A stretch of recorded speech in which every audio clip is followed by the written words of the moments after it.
Pastor Iga muna Uganda kyalo nnyo twamufiiriddwa zinganze abadde mukwano gwange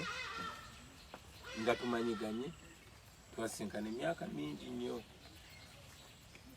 yakoleranga ku Beat FM twarekodinganga naye mu studio yaffe awe Kamocha twaberanga ku zi concerts naye so abadde mukwano gwange ate nga akola emirimu gye zisina buyinza kujajinga bulamu bwe nabo abadde atambuza mirimu gye naye manyi tiwaliwo abantu babadde akulembera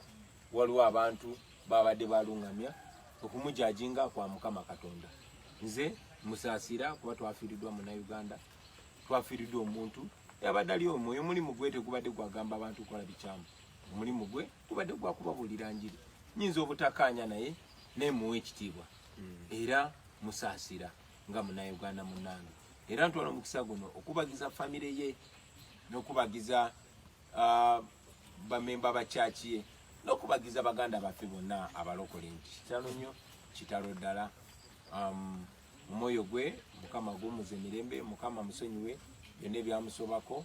tumuyigeko ebirungi ebimuliko